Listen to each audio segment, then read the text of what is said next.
Welcome to Thought for April the 16th. Our readings are Numbers 35, Proverbs 26 and John chapter 8. And our thought is, the truth will set you free. What did Jesus mean when he said the truth will set you free? Free from what?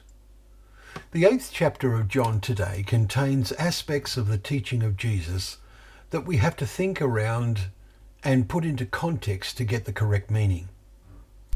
The critics of Jesus were usually those whose thought processes were mechanical. Concerning the woman caught in adultery, they thought they had him cornered if he said the Mosaic law should be observed and she should be stoned. They would probably have done so, or got others to, and then blamed Jesus before the Roman authorities, because the Jews had no right to put anyone to death. That is why they brought Jesus before Pilate. See John chapter 18 verse 31. So if Jesus had said something different, they would have denounced him before the people for not upholding the law. His reaction confounded them. After he said, "Let him who is without sin be first to throw a stone at her," verse 7, they slunk away from Jesus. No one was without sin among them. Only Jesus was without sin. And he said to her, "Woman, where are they? Has no one condemned you?" She said, "No one, Lord." And Jesus said, "Neither do I condemn you. Go, and from now on sin no more." Verses 10 and 11. Notice how she addresses Jesus as Lord. She saw him as far more than a teacher, which is how the Jews addressed him. Jesus speaks to all who come to him in the same words as he spoke to the woman. Whatever our failures have been, and the closer we come to the light of the world, the more we are aware of those failures.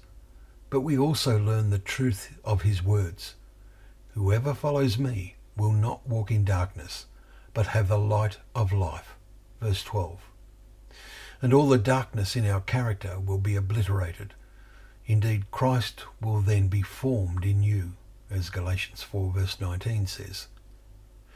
Jesus went on to tell them, "If you abide in my word, you are truly my disciples, and you will know the truth, and the truth will set you free." Verses 31 and 32. The key action on our part is to abide in the word of Jesus. John uses the Greek word for abide more than 40 times in his gospel, and the translators render it variously as continue, dwell, remaining, etc. Are you abiding in his word? Is the word abiding in you? If the answer is yes, you have been set free. Jesus made the point, "I say to you, everyone who commits sin is a slave to sin." It has become part of their character. But if the Son sets you free, you will be free indeed. Verse 36. He told the religious leaders, "You seek to kill me because my words find no place in you." Verse 37. May it have found a place in us, in you, or will do so soon. Remember what Jesus said, "Whoever is of God hears the words of God." Verse 47. As we read, we hear.